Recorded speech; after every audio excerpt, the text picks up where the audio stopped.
सनदशीर मार्गाने निवेदन द्यायला आलो होतो जनसुरक्षा कायद्याच्या विरोधात आणि ते निवेदन घ्यायला जिल्हाधिकारी कार्यालयाच्या दारात आल्यानंतर त्यांच्या सुरक्षाच्या मंडळीने दरवाजा बंद करून घेतला म्हणून आम्हाला या पायऱ्यावर बसायची वेळ आली आणि बसल्यानंतर आम्हाला सिटी चौक पोलीस स्टेशनच्या PI मॅडम आल्या, म्हणले जिल्हाधिकारी येत आहे आपण बाजूला व्हा। आम्ही सगळेजण उठलो आणि बाजूला झालो, तोपर्यंत जिल्हाधिकारी महोदयाची गाडी तिकडून तिकडे निघून गेली।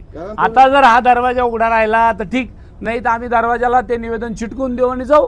जनता जनार्दनाचं कोण आहे, मायबाप सरकार कोणीच नाही। मी त्या मॅडमला म्हणलं मी आणतो जिल्हाधिकाऱ्यांना, मी त्यांच्यापर्यंत गेलो, तोपर्यंत त्यांची गाडी निघून गेली। काय करावं? नाही निवेदन देतो मॅडम, पण हे काही योग्य आहे का? लोकप्रतिनिधीला काही काम नाही का दुसरं? मनपाचे आयुक्त सामान्य जनतेचं ऐकत नाहीत, जिल्हाधिकारी तुमचं ऐकत नाही, प्रशासन सरकारच्या अधीन झालंय का सगळं? काय बघताय? नाही प्रशासनाचं काही राहिलेलं नाही। हे सगळं भारतीय जनता पक्षाच्या नेत्याच्या हातात जाऊन त्यांचे बावले झालेले सगळं भारतीय जनता पार्टीचे पदाधिकारी झालेले आहे की ते कमिशनर कलेक्टर आहे, ते फक्त भाजपचे कार्यकर्ते आणि पदाधिकारी आहे। ही भाजपची कलेक्शन टीम आहे, 100% कलेक्शन टीम आहे। बघा ना आता तुम्ही काय चाललं। कलेक्टर मॅडम ते गेट बंद आहे तुमचा आहे, कलेक्टर समोरून जातो म्हणजे काय याचं? हे मॅडमला बोला ना, ते गेट बंद करून टाकलंय।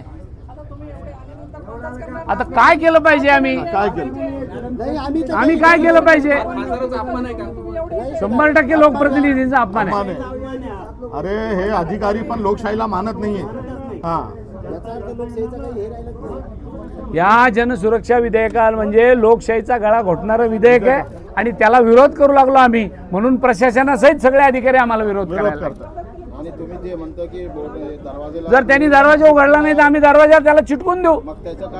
त्याचा काय परिणाम होईल म्हणजे त्यांनी आपल्या घरावर येऊन नोटीस चिटकवली तर परिणाम होतो आणि आमच्या निवेदनाचा परिणाम होत नाही का? जनतेचा आवाज आहे, हा जनतेचा आवाज आहे।